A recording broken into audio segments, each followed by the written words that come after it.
dar as boas-vindas a vocês. É uma alegria a gente poder estar aqui dividindo leituras na Sexta com Letras. E essa sexta é uma sexta especial. Eu estava falando outro dia que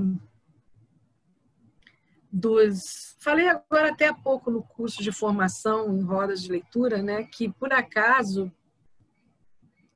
as pessoas que estão escolhendo textos e autores estão escolhendo autores que são autores que precisam ser vistos e revalorizados na literatura brasileira hoje, né, para que eles precisam voltar a existir na literatura brasileira. E eu acho que as rodas de leitura, essa Sexta com Letras, está trazendo esses autores à tona.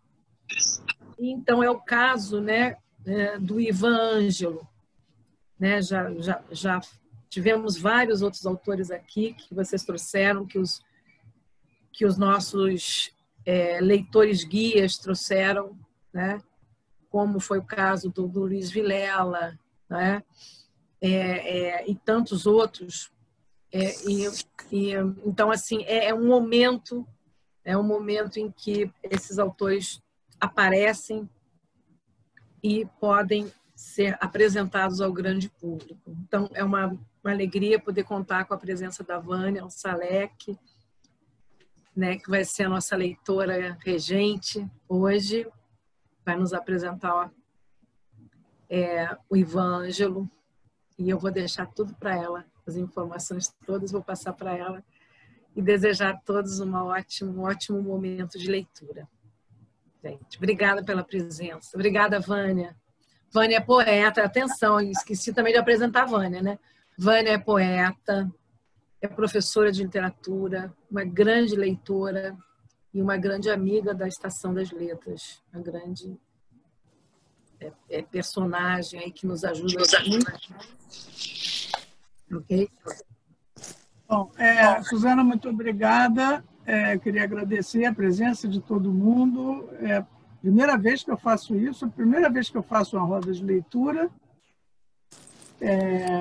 e calhou de ser online, quer dizer, que eu acho que ainda é mais complicado ainda, porque no presencial a gente sente mais assim, né?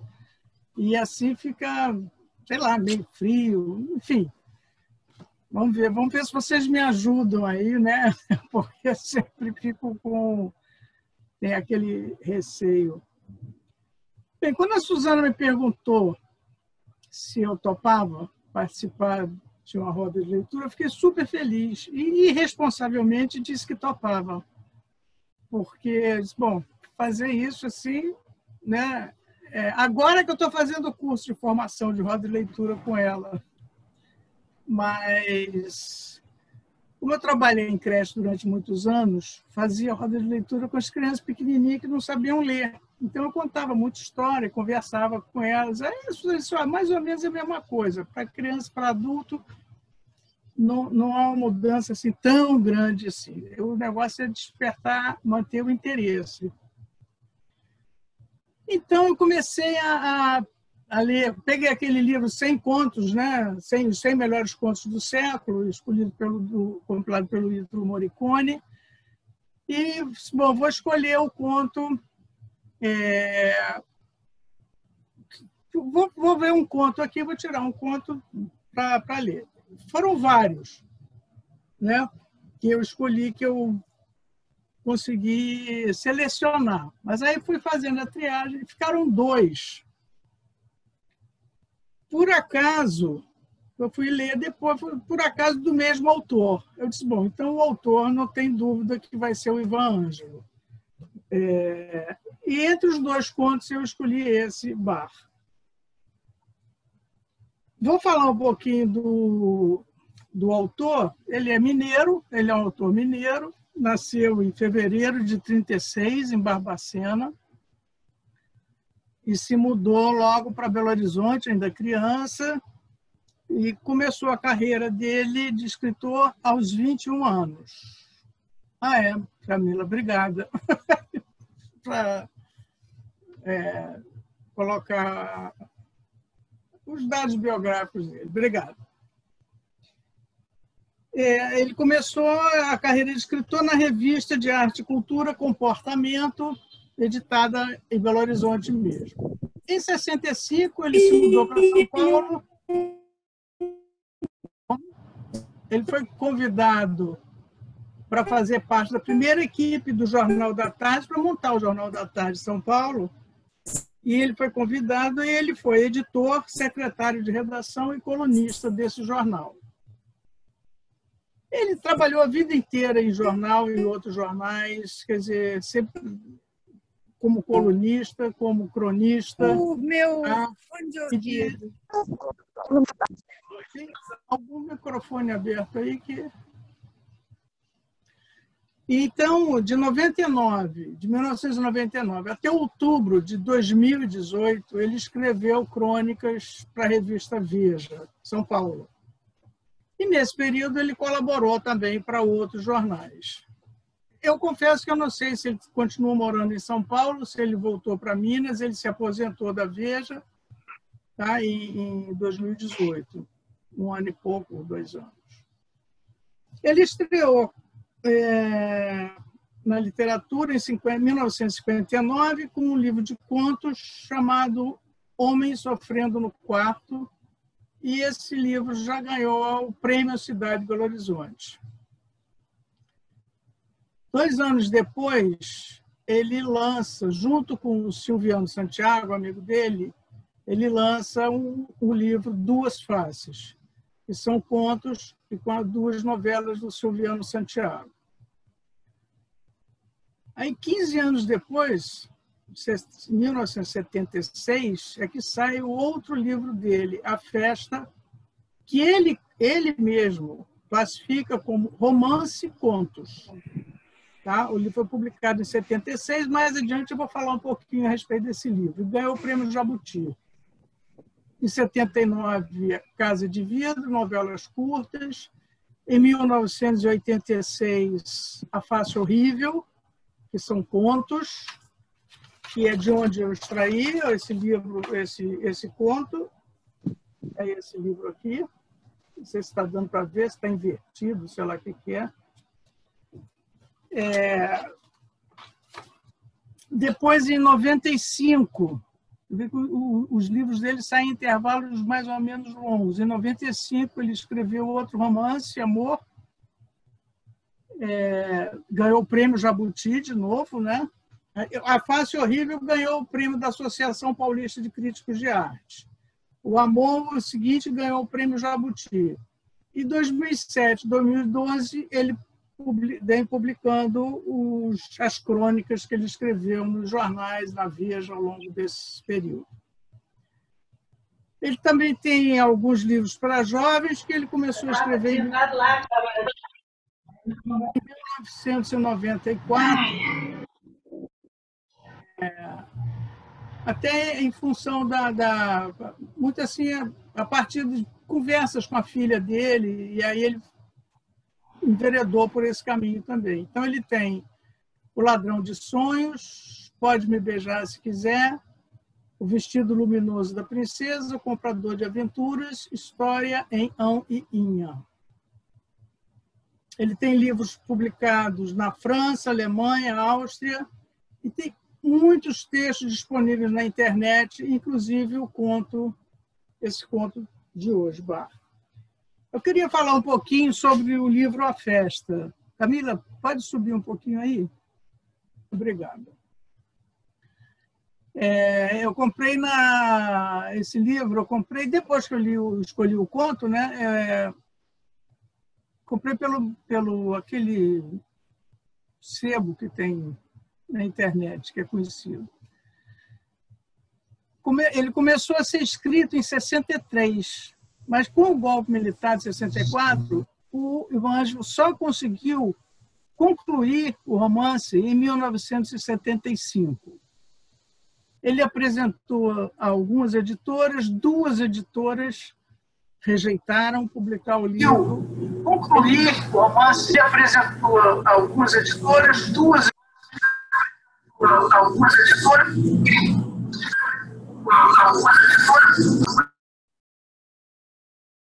E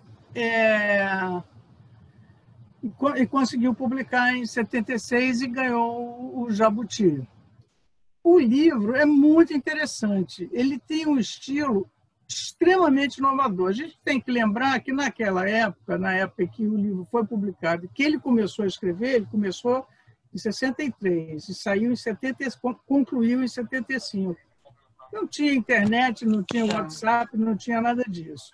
Tá? O estilo do livro ele é fragmentado, ele é meio cinematográfico. A trama ela é desenvolvida por meio de narrativas comuns, citações de livros. Lembra que ele é romance, contos, né? Então tem contos, ele apresenta os personagens, alguns personagens são apresentados por intermédio de contos, é o conto apresentando o personagem. Então ele usa citação de livro, diálogo teatral, notícia de jornal, certidão de nascimento, interrogatório policial, fluxo de pensamento, anotações do autor, flashbacks, tudo isso. E, a partir desses recursos, ele apresenta diferentes abordagens, diferentes olhares para o mesmo acontecimento. A festa, propriamente dita, não aparece no livro, só aparece o antes e o depois da festa, né? O que antecede e as consequências.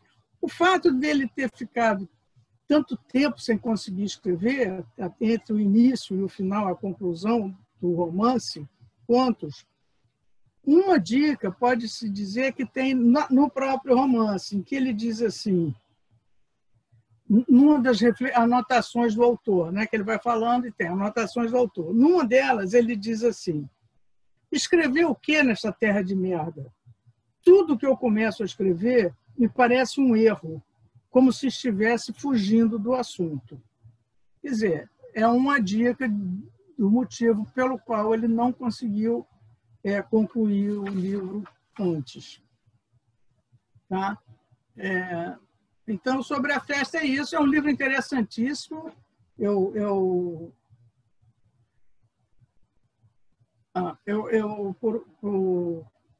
comprei o livro depois que li o conto. É muito bom mesmo.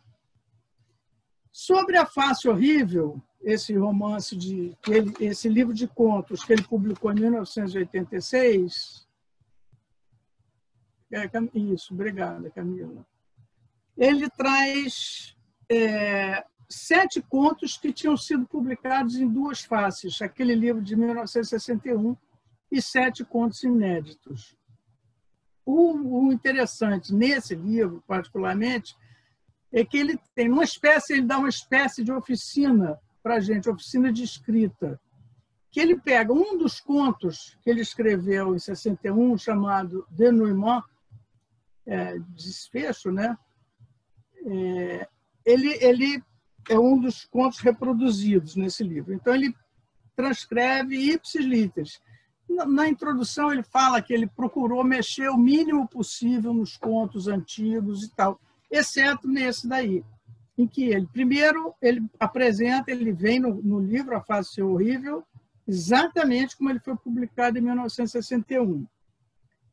E é desdobrado num segundo conto, entrevero do autor com seu conto, em que ele reproduz o conto original e acompanhando as observações críticas do autor 25 anos depois, tá? De 61 para 85. Então, ele vai dizendo assim, poxa, cara, isso daí é aqui observação mais fora de contexto. Mas você não tinha um nome melhor para arranjar para esse personagem? Não, isso é lá nome que se use em conto e tal. Então, ele vai dialogando com o próprio conto. E, finalmente, ele faz a síntese ao final, e que ele mesmo diz assim, é o conto como o autor de hoje crê que o escreveria. Se. Né? Então, o mesmo conto aparece de 3 maneiras nesse livro, A Face Horrível. É bem interessante. Realmente é uma aula é uma oficinazinha que ele dá para a gente. Bom, dito isso, vamos ao conto. Eu disse no início que eu tinha ficado entre dois, né? Um deles era a menina e o outro é esse conto Bar. Numa das aulas lá com a Suzana, ela falou que, segundo Cortázar, os bons contistas ganham o leitor por nocaute, enquanto os romancistas decidem a luta por pontos. Tá? Entre a menina e Bar me ganhou por nocaute, o soco na boca do estômago. Então, eu escolhi esse para a gente ler aqui. Tá? Então, vamos lá. Bar. A moça chegou com sapatinho baixo, saia curta, cabelos lisos castanhos arrumados em rabo de cavalo, sorriu dentes branquinhos muito pequenos, como de primeira dentição, e falou: "O senhor me deixa telefonar?" De maneira inescapável. O homem da caixa registradora estava olhando o movimento do bar, tomando conta de maneira meio preguiçosa, sem fixar muito os olhos no que o rapaz do balcão havia servido aos dois fregueses silenciosos, demorando-os mais no bêbado que se balançava à porta do botequim, ameaçando entrar, e, afinal, parando-os no recheio da blusinha preta sem mangas que estava à sua frente, o que o fez despertar completamente com: "E a senhora, o que é?" A moça constatou, contrariada, que havia desperdiçado a primeira carga de charme e mostrou novamente seus pequeninos dentes, agora fazendo precisadinho urgente, dizendo: "Eu posso telefonar?" Com ar de quem entrega ao outro todas as esperanças. O homem falou: "Pois não", e levantou a mão meio gorda do teclado da caixa registradora, abaixou olhando para o bêbado que subia o degrau da porta, retirou de uma prateleira, debaixo da registradora, um telefone preto, onde ainda estava gravado no meio do disco o selo da antiga Companhia Telefônica Brasileira, e empurrou para a moça, dizendo: "Não demore, por favor, que já vamos fechar." A moça tirou o fone do gancho e murmurou baixinho: "Putz!" Sopesou ostensivamente o aparelho e disse bajuladora: "Pesadinho, hein?" O homem sorriu, atingido pela seta da lisonja, dizendo: "Antigo." A moça levou o fone ao ouvido e discou 277281 com o dedo bem tratado de unhas lilás. O homem da caixa tirou os olhos do dedo, pegou um lápis enganchado na orelha direita e anotou o milhar, explicando: "É para o bicho." Não se importando se a moça ouviu ou não, e devolveu o lápis à orelha, enquanto olhava o bêbado que navegava agora à beira do balcão. A moça falou: "Quer fazer o favor de chamar o Otacílio?" e ficou esperando. Um homem chegou ao lado dela cheirando a cigarro, falou para o caixa: "Me dá um minister." Olhou intensamente os olhos dela e imediatamente os seios. A moça enrubesceu e se tocou rápida, procurando o botão aberto que nem havia, e protegeu-se, expirando ar com o diafragma, avançando os ombros para disfarçar o volume do peito. A caixa registradora fez tlim, um carro freou, rangendo os pneus, e uma voz forte gritou: "Filha da puta!" com um U muito longo. O homem da caixa deu troco ao homem que comprara cigarros e falou: "Faz de conta que não ouviu nada, menina. Isso aqui é assim mesmo." O homem que comprara cigarros afastou-se e foi ver da porta o que estava acontecendo na rua. A moça voltou-se simpática para o homem da caixa, mas parou atenta aos sons do fone. Mudou de atenta, decepcionada, e falou depois de instantes: "Diz que é Julinha." O homem que comprara cigarros parou na porta, abriu o maço de cigarros e acendeu um. O homem da caixa falou: "Ô José, esse aí tem de pagar primeiro." E o rapaz do balcão parou de servir a cachaça para o bêbado e falou qualquer coisa com ele, enquanto o homem da caixa procurava explicar-se, dizendo: depois não paga e ainda espanta freguês.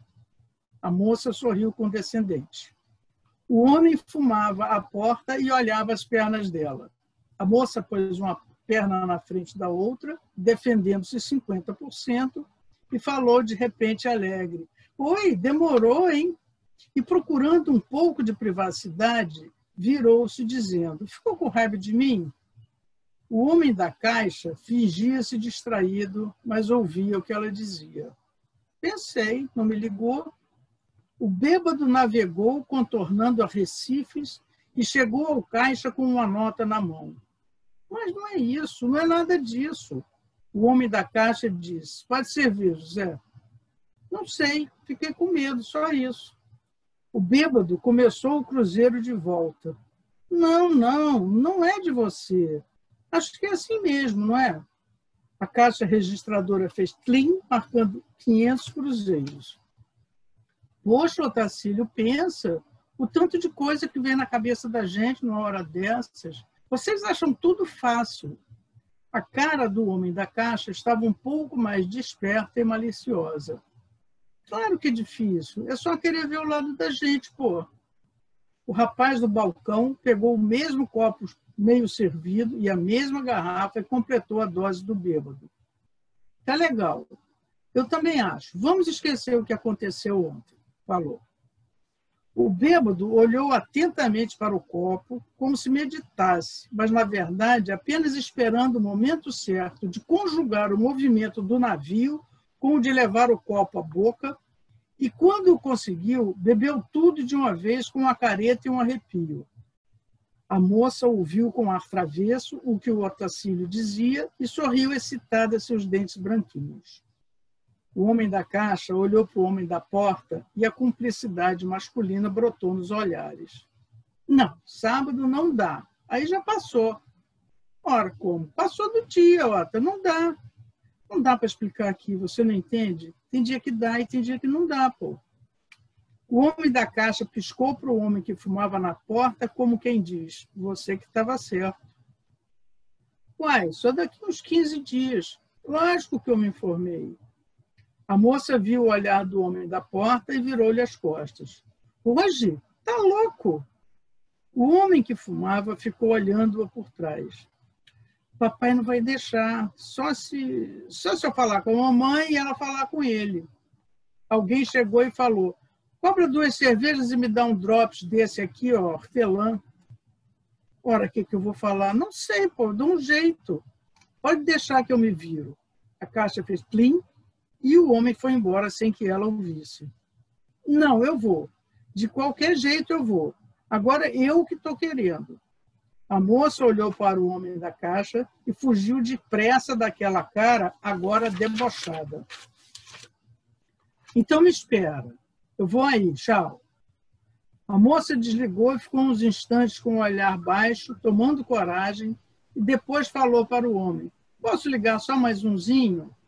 O homem da caixa falou: pode, alongando o ó, muito liberal, e olhando fixamente de cima a sugestão do decote. A moça procurou um ponto neutro para olhar e achou o rapaz que lavava copos atrás do balcão, enquanto esperava o sinal do telefone. Depois discou 474729 e ficou olhando o ambiente. Uma armadilha azul fluorescente de eletrocutar moscas aguardava vítimas. O rapaz do balcão olhava furtivamente e murmurou: gostosa, de dentes trincados. O bêbado esperava o melhor momento de descer do degrau para a rua, com um pé no chão e outro no ar, como alguém inseguro que se prepara para descer de um bonde andando. O homem da porta juntou os 5 dedos da mão direita e levou-os à boca num beijinho, transmitindo ao homem da caixa a sua opinião sobre ela. O homem da caixa respondeu, segurando a pontinha da orelha direita, como quem diz: é deliciosa. A moça murmurou: será que saíram? Explicando-se para ninguém. Os 2 homens silenciosos que bebiam cerveja encostados no balcão não estavam mais lá. A moça ficou de lado, e o homem da caixa fez um galeio para ver um pouco mais de peitinho pelo vão lateral da blusinha sem mangas. A moça emitiu um ar de alívio, puxou o fio até onde dava e meio abaixou-se de costas para dizer: "Mãe, é Júlia", com uma voz abafada por braços e mãos e concentrada no que ia dizer. O homem da porta, o rapaz do balcão e o homem da caixa se olharam rapidamente. "Olha, eu jantei aqui na cidade com a Marilda." "Ora, mamãe, a senhora conhece a Marilda, até já dormiu aí em casa." É essa." "Olha, agora a gente vai ao cinema, viu?" "Que tarde, mamãe. Tem uma sessão às 10h30. Se ficar muito tarde, eu vou dormir na casa dela." "É só porque é mais perto, mamãe, senão a gente ia para aí." "Não tem. A senhora sabe que não tem." "A senhora fala com o papai para mim?" "Não, eu não vou falar." Tá bom, eu ligo depois do cinema." "Só para confirmar, hein? Porque o mais certo é a gente ir para lá. Um beijo. Bota a gatinha para dentro, viu? Tchau." A moça ergueu-se, desligou o telefone e perguntou: "Quanto é?" O homem da caixa não estava mais lá e falou: "Para você não é nada, gostosa." Atrás dela. A moça se voltou rápida e viu que todas as portas do bar estavam fechadas. Os 3 homens, narinas dilatadas, formavam um meio círculo em torno dela. E aí, nocaute ou pontos? O que é que vocês acham? Nocaute. Nossa. Muito bom. O ponto é ótimo e você leu com muita expressão, com muita propriedade. Muito bem, bacana. Parabéns. Obrigada, Elisa. Você não sabe como eu ensaiei isso aqui em casa, hein? Ela adquiriu uma fluência ótima, cara. A coisa vai rolando como se você tivesse uma grande intimidade mesmo com o conto, que é muito interessante, é muito assim, de impacto, a coisa de uma mulher bonita no meio de um bar cheio de homens, e esse final, que é assim, uma porrada. Valeu, bacana. Pois é, vocês acham que o conto é construído, a forma surpreende o final?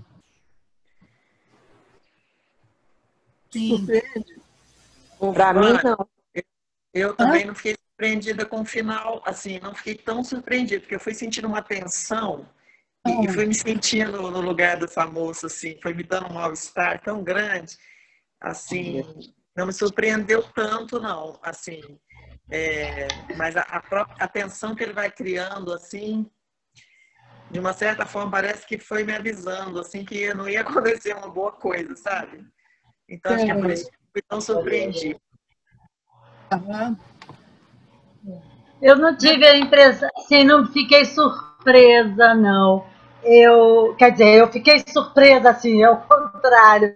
Ele foi construindo muito descritivamente, com uma certa dose de ironia, uma brincadeira. Aquilo podia levar a qualquer lugar, ela ser qualquer outra coisa, não sei. Mas na hora que ele bota a expressão narinas dilatadas, ele solta de repente todo, né? Aí aquilo avassala a gente, assim.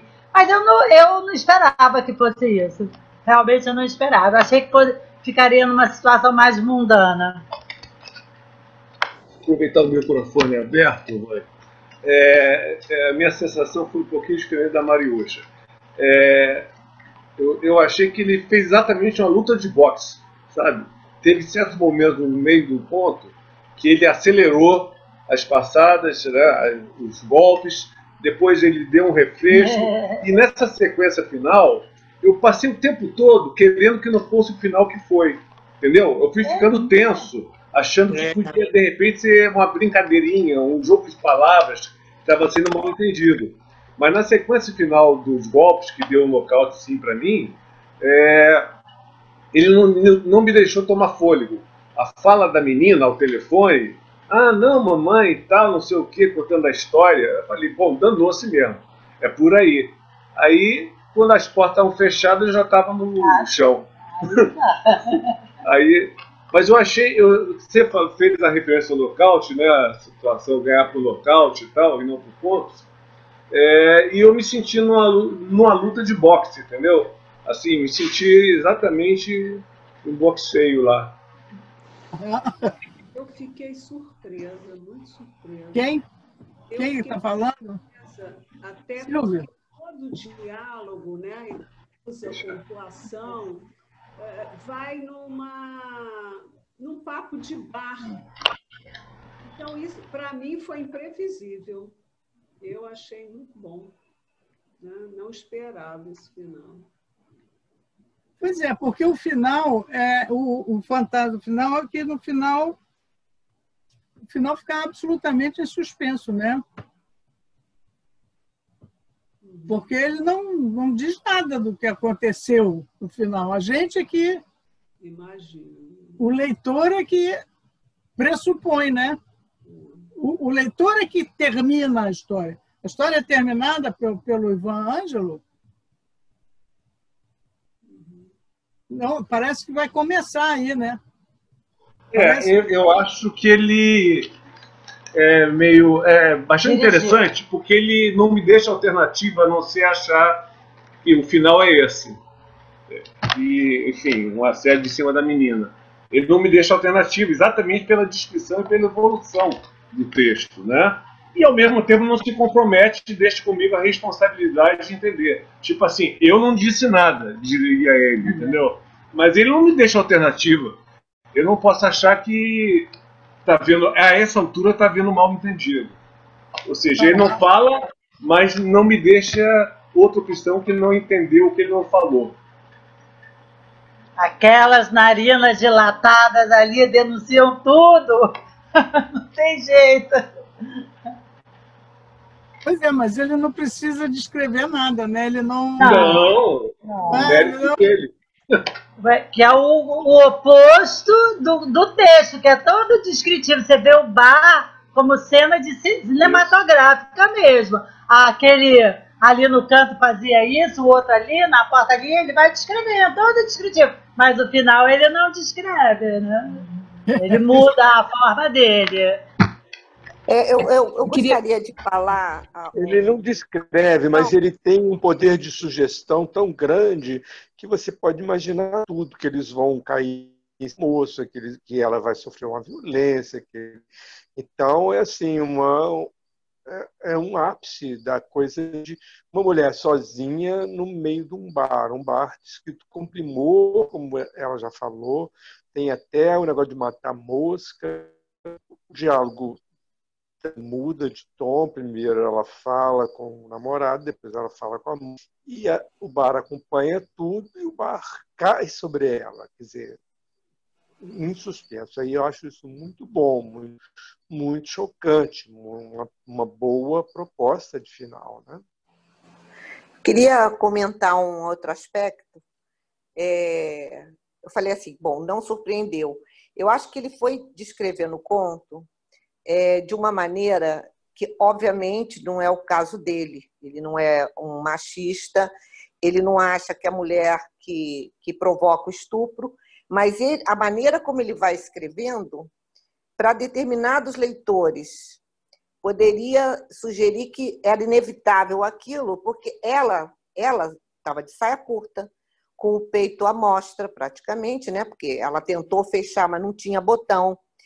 Ela manteve uma conversa num bar que só tinha homens, com um possível amante, porque ela mentiu para a mãe, né? Ela disse para a mãe que ia para o cinema com uma amiga, depois ia dormir por lá. Quer dizer, ele tem todos os elementos que a gente poderia falar que essa violência sexual poderia ser provocada pela mulher.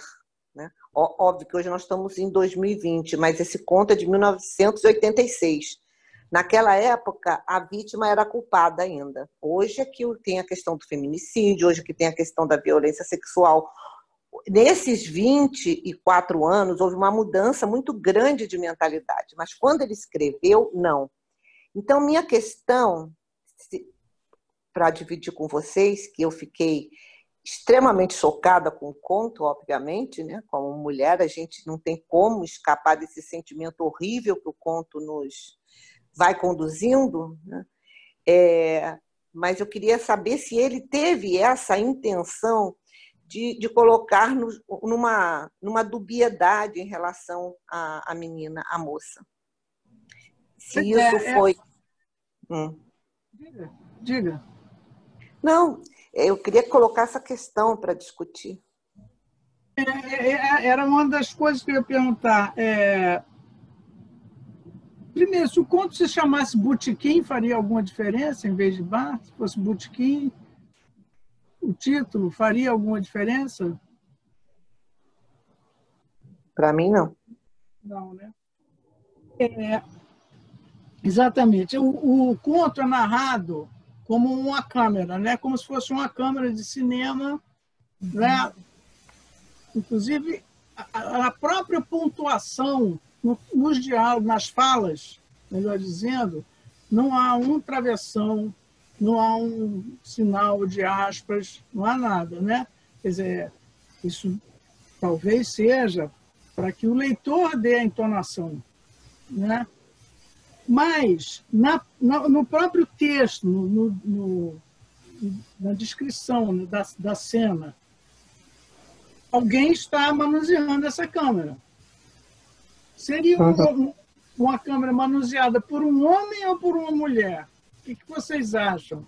E por quê? Onde no texto a gente encontra isso? O narrador? A câmera. A câmera está passeando pelo bar. Agora, quem é que está manuseando essa câmera? É um homem ou uma mulher? Um olhar masculino ou um homem, sem dúvida. Um homem. Sem dúvida. Um homem ou uma mulher, mas certamente machista. Eu acho que é uma visão de época. Um homem, sem dúvida. Sem dúvida, né? No texto, gente, olha só. Presta atenção, não sei se vocês chegaram a imprimir o texto, mas se dá para botar na tela. Se prestar atenção como a moça é cheia de adjetivos. Tá certo? Ela começa lá, logo no início. Né? Aí ela primeiro diz que achou que desperdiçou o charme. Né? A primeira coisa, ela já desperdiçou o charme, ou seja, tinha jogado o charme. Né? Depois ela vai lá, a precisadinha urgente. Para ela, há sempre adjetivos. Depois, quando ela sente o peso do telefone, ela é bajuladora. Depois ela é simpática. Depois ela é condescendente. Depois ela tem o ar travesso. Depois ela sorriu excitada. Procure os adjetivos relacionados aos homens que estão no bar. Praticamente não há adjetivos, são as ações. A única coisa que tem é o olhar preguiçoso, a mão gorda, né? Mais para o final é que vai tendo lá a cara maliciosa, a cara debochada, só um pouco. Então, realmente, no meu entender, também ficou bem visível que seria um olhar masculino, né? Uma ideia interessante seria contar essa história com uma câmera com um olhar feminino. Pode ser uma sugestão de atividade aí para vocês. Vamos mostrar essa cena por um outro lado, né? O que vocês acham? Concordam com... Eu concordo. Muito bem colocado. Seria isso? Seria, para mim, né?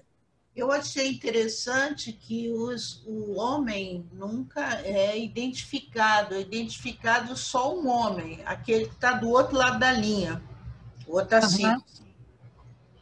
Então, aquele exatamente. É o do cigarro, é o do drops, é o da caixa registradora, ou seja, o homem típico, o característico, é assim. E eu acho que ele faz questão de situar também esse tempo de que vocês estavam falando. Que sociedade é essa? Desse telefone preto, né, com o selo da RTB, os números são 6 algarismos apenas, né? Quer dizer, é uma sociedade patriarcal, evidentemente, e mais que não, como vocês disseram aí, não se envergonha de si mesma, né? Quer dizer, o macho, o masculino está ali impondo o olhar que não é disfarçado, não é? E esse homem é qualquer, porque é o da caixa, é o do drops, é o do cigarro, minister, né? O cigarro é identificado, mas o cara não, né? Então, eu acho que ele tenta, ao mesmo tempo, fixar o tempo aí, mas não personalizar. Personalizado está só aquele que tem direito a ela, né? a esse desejo, aquela sede. Esse é o Otacílio. Os outros desejam como é de todo macho. Me chamou muita atenção o tempo todo essa questão, né? De que e ela é olhada, né, de todos os lados como um objeto de desejo que se observa, né? Sem nenhum disfarce, sem nenhum pudor, né? Eu acho que ele prepara muito bem o clímax, né, durante toda essa narrativa. Olha, eu gostaria de dizer alguma coisa. É possível? Claro, por favor.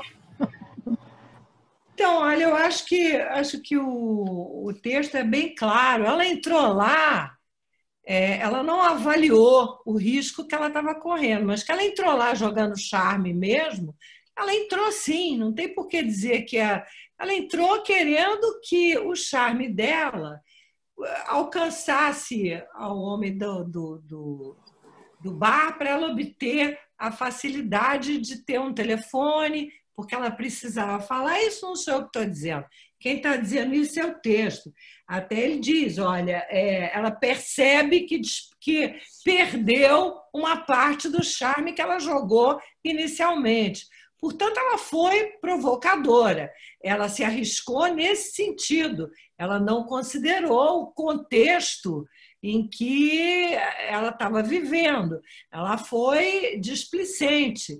É evidente que eu não estou entrando numa avaliação da sociedade. É óbvio que ali é homem dentro da visão machista da sociedade.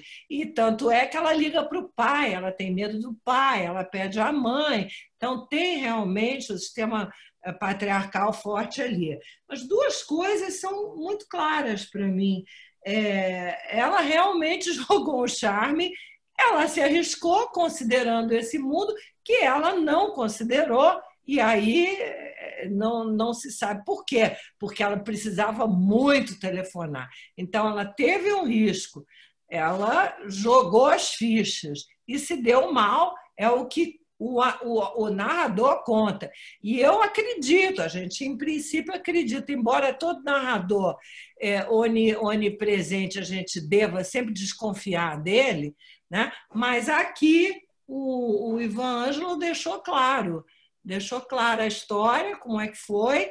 É evidente que, desde o início, há esse jogo que parece um bate-bola, como o companheiro ali falou, um jogo entre o homem, né, que tem aqueles valores que a gente conhece e que se tornam muitas vezes abomináveis, como foi no caso ali, um piscando para o outro, mas ela, seja por inocência, seja por uma malícia otimista, ela jogou um charme, sim.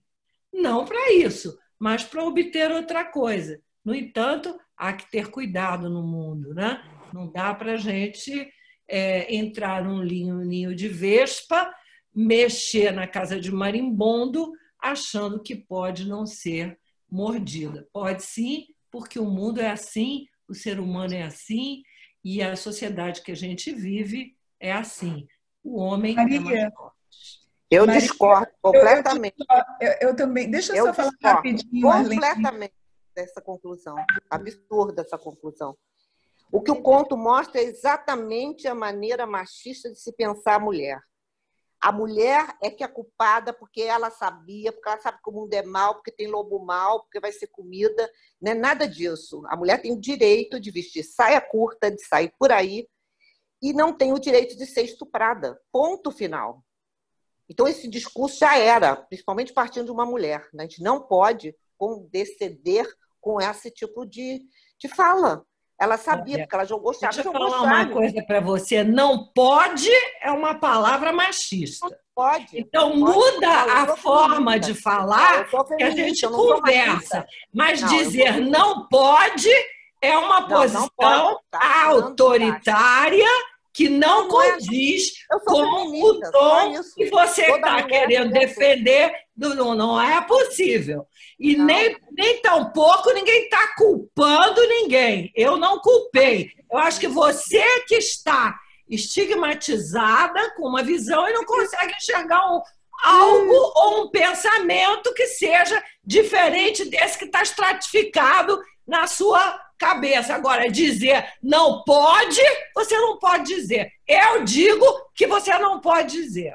Maria, vamos conversar normal. Mas dizer não pode, você vai dizer para as crianças. Para quem pensa, você não vai dizer, senão você vai ouvir o que eu estou dizendo. Vânia, eu posso só tentar fazer... Deixa a Lorena, só um instantinho, deixa a Lorena dar uma palavrinha aí.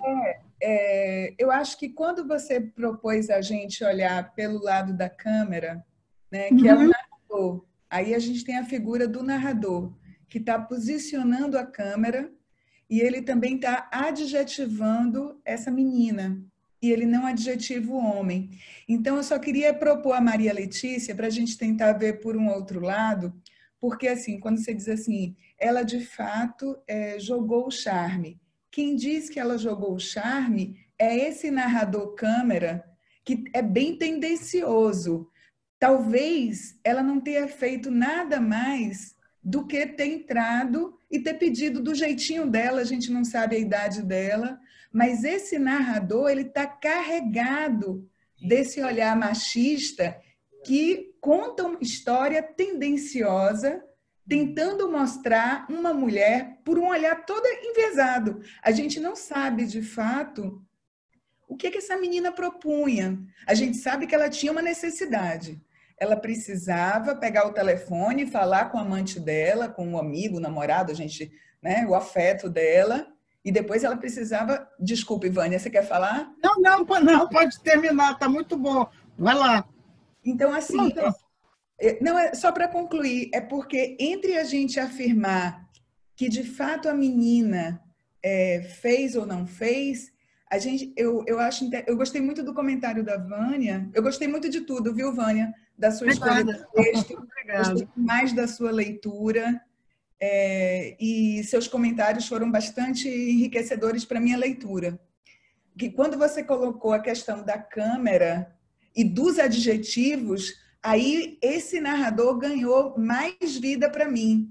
E aí eu já comecei a perceber que era uma leitura dele sobre a cena. Diz mais dele do que dela. Muito boa a sua observação, Lorena, excelente.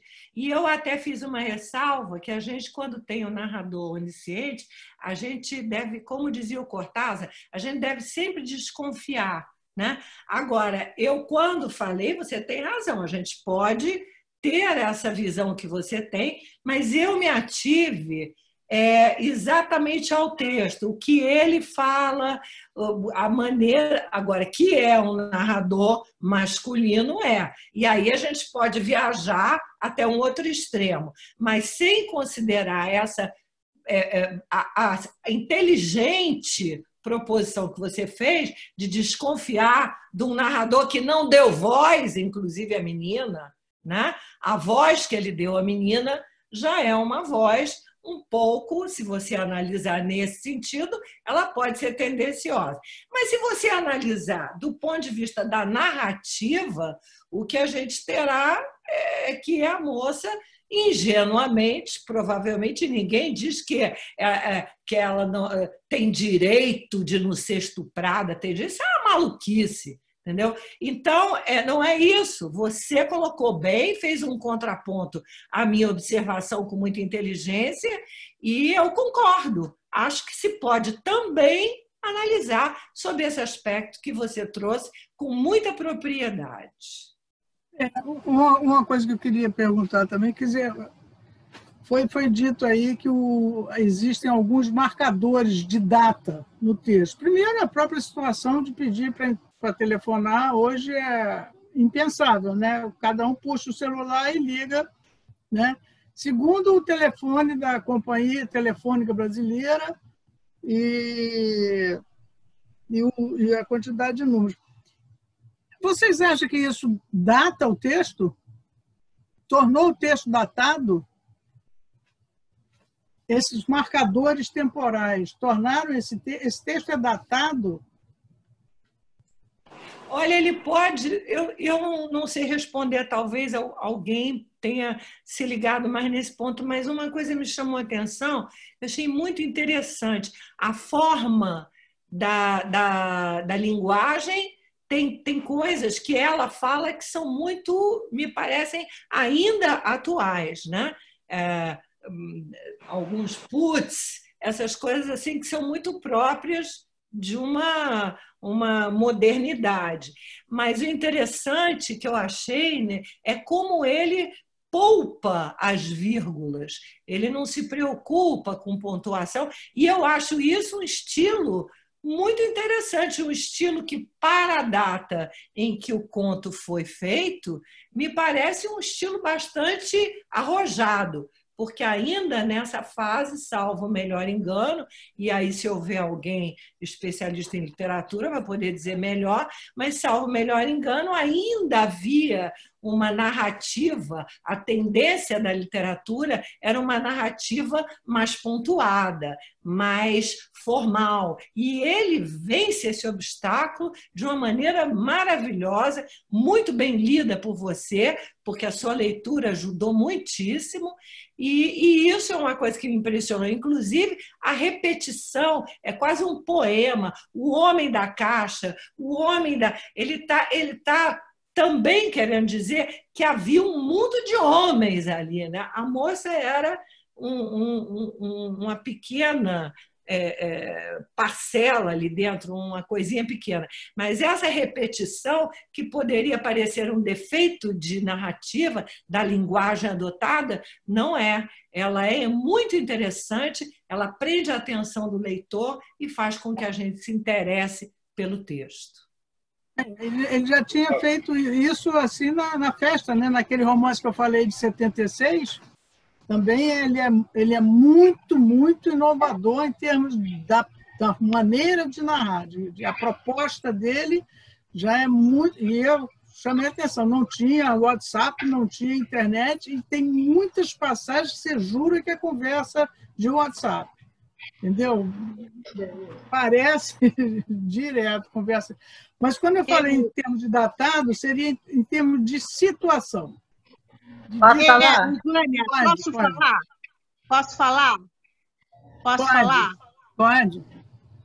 Ô, Vânia, eu gostei muito da sua leitura e das suas colocações. Eu acho que o tema, a temática, é datada, mas, por incrível que pareça, porque as coisas não acontecem todas ao mesmo tempo. Isso se passou em 86, como vocês disseram. Mas é como uma onda, vem vindo. Até os dias de hoje ainda existe um pouco ou muito, dessa mentalidade machista, entendeu? Apesar do conto ser datado, o CTB, o telefone, impensável, como você disse, alguém pedir para telefonar com o celular disponível hoje, ele é um texto datado. O Ivan Ângelo foi muito muito Inovador. revolucionário. Qual é a palavra? Inovador. Muito inovador com a linguagem que ele adotou na época, entendeu? Realmente foi inovadora na época. Mas essa questão, a temática é atual, porque ainda existe muito machismo, entendeu? Ainda existe muita gente achando que a culpa é da menina que é provocante e tal, etc. e tal. Entendeu? Eu acho que a sua escolha foi de parabéns. Me dou os parabéns para a sua escolha do conto. Muito bom. Só isso que eu queria dizer. Eu acho que tem uma passagem. Mariúcha queria falar. Fala, Mariúcha. Não, eu ia responder também a você sobre o ser datado, que para mim a importância de ser datado, que eu acho que é sim, todos os detalhes que ele coloca, é exatamente para que a discussão sobre o conteúdo, sobre a temática do machismo, e nesse momento, fazendo essa leitura agora, a gente possa situá-la naquele contexto, né? E abrir a discussão para o contexto de agora. O que significa, né, o estupro, a posição da mulher na sociedade agora. Mas o texto, ele datado, ele nos reporta aquela época. Isso eu acho que é importante. E eu gostei dele ser datado, porque não deixa dúvidas. Eu acho que tem no texto, a gente falando no negócio da câmera, do olhar machista, né, que a Lorena realmente colocou muito bem, e acho que foi a Ludmila também que falou a questão de não ter, os homens não têm nome, né? Ela se chama Júlia. Ela é Júlia, mas tem um monte de homem ali que ninguém tem nome. É o bêbado, é o homem do caixa, não sei o quê, e o Otacílio. Agora, eu acho que tem uma frase no conto que, se não me engano, o Elias comentou, e que, para mim, seria o que sai, seria a voz do narrador, não do homem da câmera, tá? Não do cara que está manuseando a câmera, não. Uma armadilha azul fluorescente de eletrocutar moscas aguardava vítimas. Quer dizer, nenhum autor é tolinho para deixar uma frase dessa solta no conto como se fosse um enfeite do bar. Não é? Quer dizer, então, aí ele mata a pau mesmo, porque ele mostra. Agora, a ideia seria, a sugestão mesmo, botar assim, hoje, contar essa história do ponto de vista com a câmera manejada por uma mulher. Seria uma proposta de dever de casa para vocês. Não sei se... Completando um pouquinho o que eu falei, que achei que a importância dele ser datada, é que não deixa dúvida de que é um texto machista, na visão machista, mas, para mim, não quer dizer que seja um homem, porque a sociedade tinha essa visão machista. A mulher também via a outra mulher que entrava no bar assim. Então, é uma pessoa naquele contexto, machista e não masculino ou feminino ou etc. Tem razão. Ainda vê, a mulher ainda tem essa visão. Muitas mulheres têm uma visão machista. Então, não é uma coisa exclusiva dos homens. E, apesar do texto ser datado, datar assim, essas características aí de telefone, de tudo, você fica imaginando hoje uma menina sozinha, num lugar cheio de homens, falando no celular, e eles ouvindo essa conversa dela. Você não sabe exatamente se não aconteceria o mesmo. Assim, é uma cultura, assim, a gente não pode afirmar isso. Embora hoje haja outras, vamos falar assim, algumas proteções da lei, mas a mentalidade ainda está incutida, sabe? Eu acho que ainda existe muito essa mentalidade do estupro. Então, eu acho que ele é datado num certo ponto e atualíssimo por um outro lado. Isso aí. A observação da Vânia é muito boa. Nada é inocente nesse conto.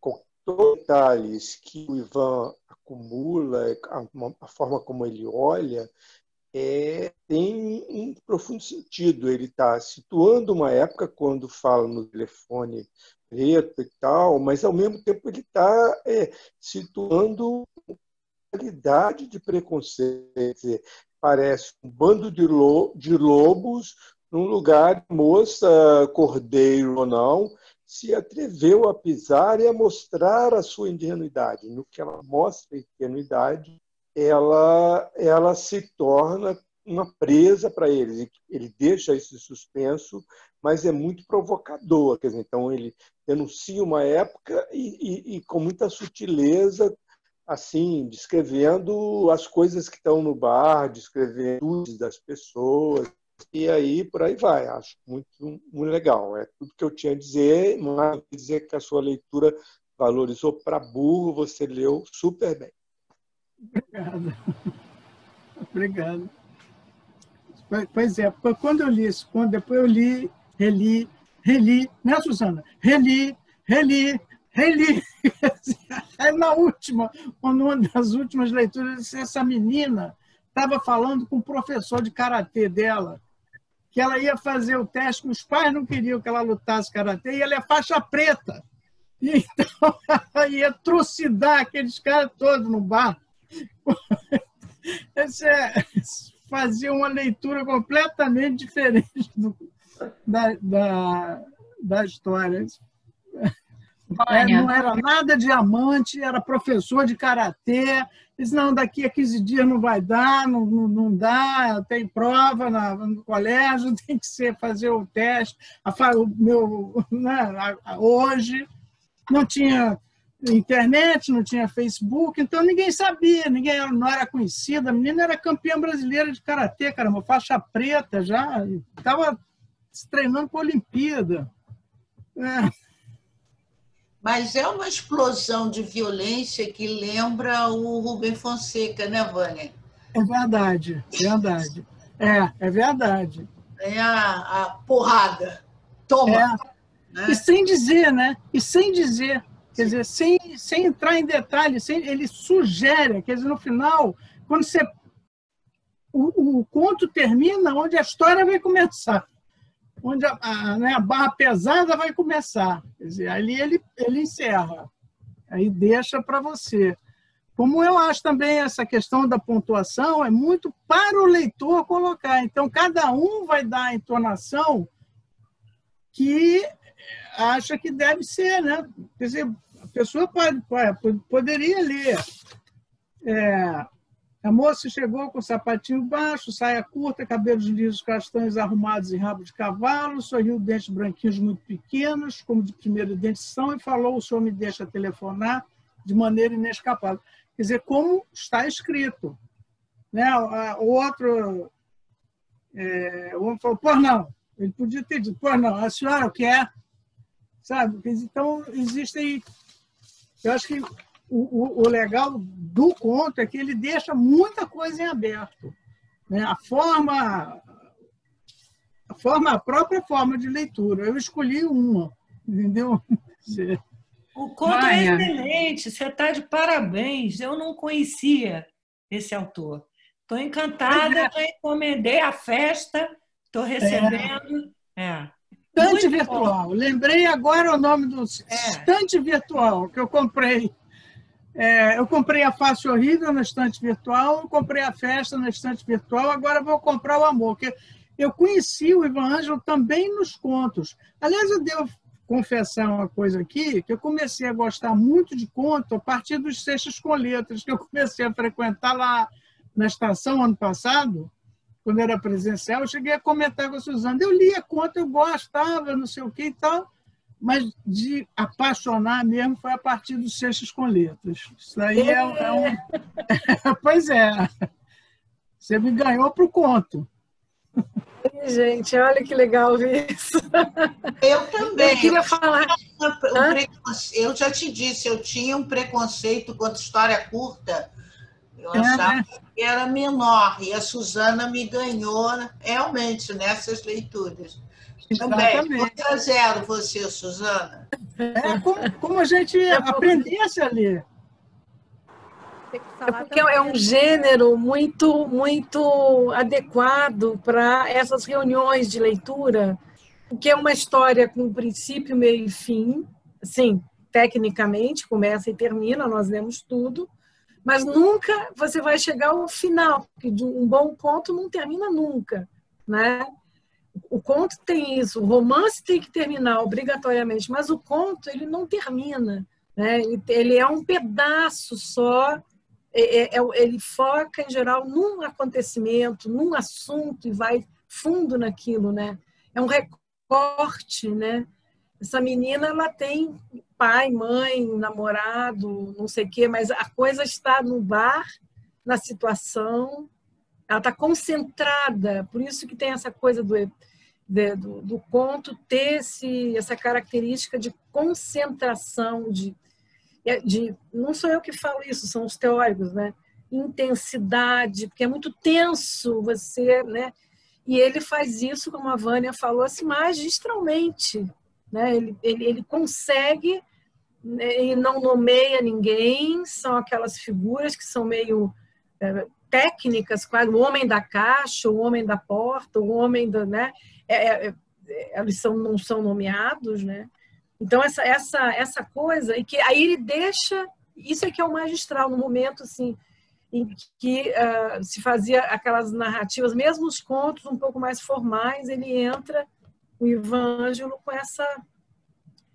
com essa história, né, que é apenas um recorte e que ele deixa totalmente aberta para você sair por onde quiser. Um outro exercício, Vânia, é fazer uma manchete de jornal sim, com essa história. O que escreveria o jornal no dia seguinte, né? É verdade. Escreveria o jornal no dia seguinte, né? Isso é um...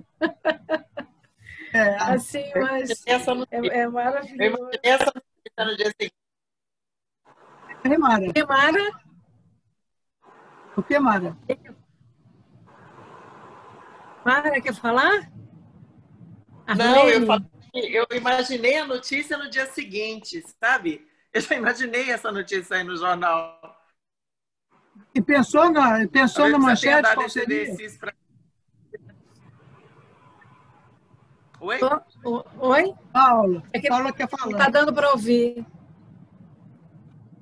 Mara, não dá para ouvir.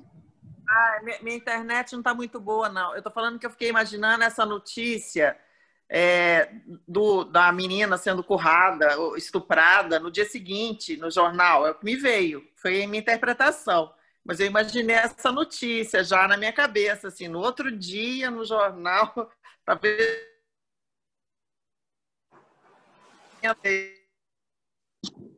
de roda de... Aí eu fiquei imaginando já a notícia. Ou não, né? Talvez nem aparecesse no jornal. A Paula quer falar. Paulo, tem que... Pronto. Houve uma hora... Oi, Vânia, gostei muito do conto, achei muito bacana. Agora, houve uma hora que você perguntou se o título do conto fosse Botequim, se seria diferente. E eu acho que sim, tá? Bar é algo mais tranquilo, botequim é algo muito específico. E o que me passa também é que a menina entrou num bar porque, de uma certa maneira, ela não se sentiu ameaçada, ou não achou que seria um lugar complicado. Se fosse um botequim, você já imagina algo mais sórdido, talvez mais...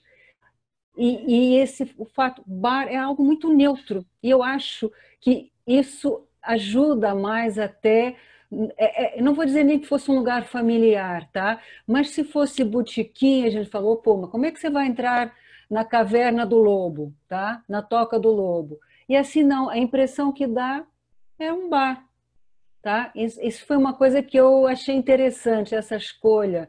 O botequim seria muito mais direto, muito mais... Tá? Não seria Posso falar? tão sutil. Posso falar? Por favor, por favor. É o seguinte, quando você falou do bar e botequim, eu imaginei que não, porque botequim é uma coisa que é do Rio de Janeiro. Ele é mineiro. Por exemplo, o paulista e o mineiro chamam de bar, não chamam de botequim. Por isso eu não falei dessa distinção. Sob o ponto de vista carioca, sim, seria uma distinção até importante o que ela colocou. Agora, uma das coisas que também eu gostaria de falar é sobre a idade dela. Quando começa a descrição, você vê, e alguém, eu não sei quem falou agora, falou aquela menina. A idade dela parece ser muito jovem, não parece ser uma moça. Né? Ela entra com os dentinhos ainda como se fossem de leite, né? O cabelo com rabinho de cavalo, de sainha curta, parece uma colegial. Então, trazendo um aspecto de uma ingenuidade maior. E, ao mesmo tempo, o contraste com esse telefonema. Quando ela liga para um rapaz, ela tem que insistir de falar com ele, e não foi uma conversa assim tão fácil, né? Mostrando assim, que ela era uma mulher, pelo menos ela tinha alguma experiência, porque ela iria talvez passar a noite com ele, né? Porque isso fica claro quando ela diz para a mãe que talvez dormisse fora. Né? Que não teria talvez condução para voltar para casa, etc. e tal, e mente para a mãe. Então, se ela fosse assim, mais adulta, um pouco mais madura, talvez ela não precisasse usar de tantos recursos. Né? Talvez ela não tivesse que ir no botequim telefonar, talvez ela tivesse telefone em casa. Em 1986 já não era tão raro ter telefone como seria uma década antes ou 2 décadas antes. Já estava mais popularizado o telefone. Parece que ela não queria que a mãe soubesse. Tanto, quer dizer, eu estou falando isso e, ao mesmo tempo, isso é verdade porque ela ligou para a mãe. Né? Agora que eu estou me atentando, ela ligou para a mãe. Então, ela tinha telefone em casa. Mas ela não queria que eu ouvissem a conversa dela. Ela não queria ouvir que ela tinha um amante. Né? Então, essa outra questão que é trazida, né? A meninice dela, a ingenuidade dela, junto com o outro lado de uma menina já, uma moça com experiência, eu achei bastante interessante. Ele vai fazendo esse jogo, essa manipulação, né, o tempo todo para nos conduzir a um lugar. Para alguns foi um lugar de surpresa e para outros não. E a genialidade desse conto, queria parabenizar você pela escolha dele, também pela leitura, é que ele só insinua o que vai acontecer. Me lembrou muito aquele filme A Fita Branca, que não sei se vocês viram, esse filme maravilhoso, que também tem essa insinuação da cena, né? Dentro do quarto aparece o homem, não aparece a menina, e eu acho que isso dá muito mais contundência à cena do que se descrevesse. Ela é muito mais pungente, ela nos afeta mais do que se fosse escrita, totalmente descrita, perderia a força. Ele é um autor genial, realmente. Parabéns. Eu acho legal também o negócio do título. Ele é seco, ele é bar. Né? Aconteceu no bar, não foi uma noite no bar, simplesmente bar, como quem vai descrever só. Né? E, engraçado, ele usa botequim, tá? Ele fala logo no início. Deixa eu ver aqui se é no segundo, no terceiro parágrafo. No segundo parágrafo, quando ele falando no olhar do homem demorando mais no bêbado que se balançava a porta do botequim. Ele usa como se fosse indiferente, bar ou botequim, como se fosse a mesma coisa. Então, vai ver que possivelmente em Minas talvez seja, né? Então, aqui no Rio, não sei, São Paulo eu não sei, mas aqui no Rio existe mais essa distinção.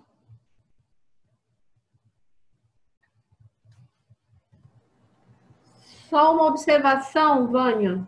Opa! A gente pode dizer, então, que o conto ele acaba assim no... Não sei se a gente pode falar em clímax em conto, mas ele acaba assim no ponto alto do conto, né? O conto acaba no ponto máximo dele. Aí... O conto acaba no momento em que você tem que começar a escrever. Você imagina, né?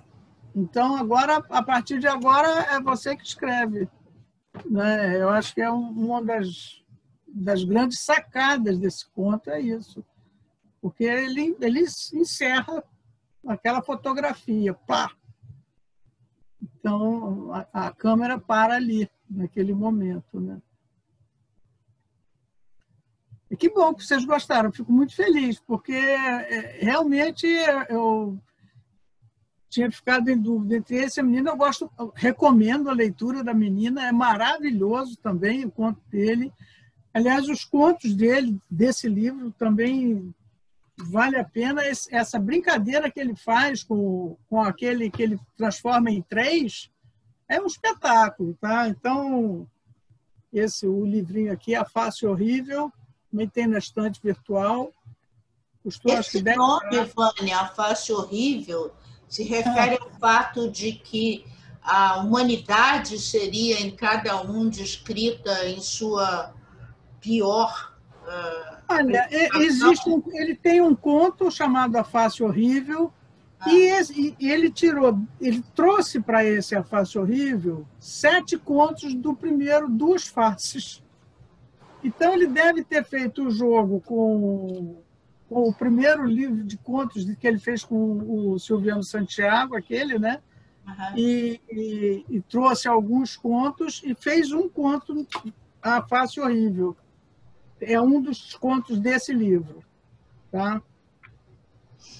Possivelmente o título. Eu gostaria de comentar mais um aspectozinho. Eu não consegui desenvolver muito bem, mas assim, é porque eu adorei a forma como ele descreveu o bêbado, né? Ele é desengonçado, ele está num cruzeiro, ele está... a gente sente aquele movimento. E aí depois, eu não sei porquê, mas aí eu fui estar a fazer alguma comparação com a menina, a moça, enfim, que não está bem definido, né? Quer dizer, não é uma mulher madura, obviamente.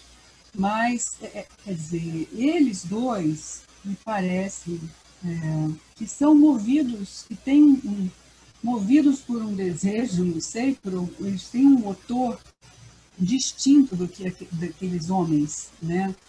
Quer dizer, eu não consegui desenvolver muito bem, mas é como se eles têm um desejo, eles estão envolvidos no próprio desejo que os move, né?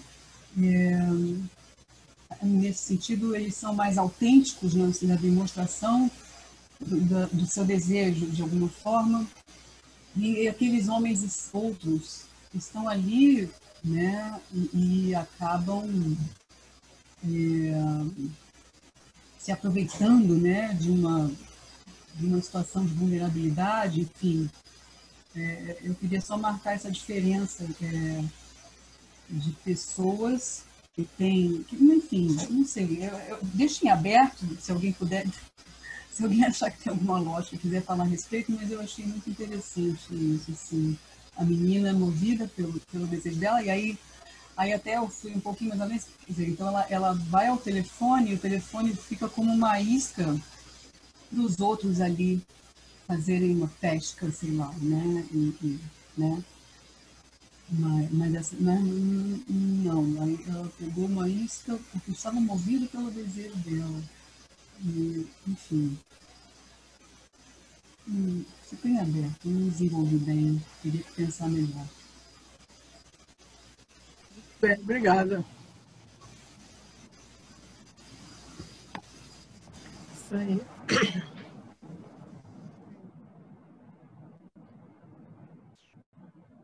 É isso. Então, é isso. Vânia, congelou? Não, tô falando, não. É isso. Gostei muito, agradeço bastante a participação de vocês. Eu acho que foi uma discussão muito bacana, muito legal. Discussão, inclusive com discussão, que eu acho que foi ótimo também. Aí, né? Quer dizer, deu vida a tudo, né? Deu vida mesmo a tudo. Então... obrigada, Suzana, pela oportunidade. Que bom que vocês gostaram do conto. Fico muito feliz. E acho que conversamos bastante. Se quiserem, o dever de casa é de escrever manusear a câmera com ponto de vista E fazer as manchetes de jornal. Uma outra coisa legal é você pegar e fazer aqueles exercícios assim, termine a história. E aí você fazer ela matar a pau numa luta lá com o karatê dela, matar a pau todo mundo ali. Pronto, acabou. Acabou a discussão. Foi assim que eu terminei a minha, pelo menos. Vânia, muito obrigada, querida. Foi muito bom, uma escolha maravilhosa. Então, queria agradecer. Alguém quer falar? Sim, acho que tem. É o meu microfone não que está fazendo. Eu queria me despedir, dizer que foi ótimo participar. Um evento ótimo, de grande nível. Um abraço, Vânia, parabéns e viva a Estação das Letras. Obrigada, muito obrigada. Muito obrigada mesmo. Vânia, eu queria anunciar 2 eventos importantes, tá? Semana que vem nós temos a Janela Literária, semana que vem, dia 10, e é uma janela literária sobre com o Paulo Henriques Brito, tá? Vai ser sábado, Suzana. Vai ser dia 10. Vai ser evento. Ela vai ser excepcional, porque o Paulo não pode nunca quinta-feira. Nesse horário, quinta ele sempre dá aula, né? E sempre a última quinta-feira do mês. Ele dá aula, mas ele vai fazer no sábado, às 15 horas, dia 10, sobre Elizabeth Bishop. Então, vocês assim estão convidadíssimos, se quiserem conhecer pela mão de um mestre, tá? É o Paulo Henriques Brito, tá? Anotem na agenda, tá? Eu vou estar aqui esperando vocês. Vai ficar gravado? Porque eu não vou, no dia 10 eu realmente não posso, mas vai ficar gravado? Não sei. Giuseppe não está aqui para me dizer.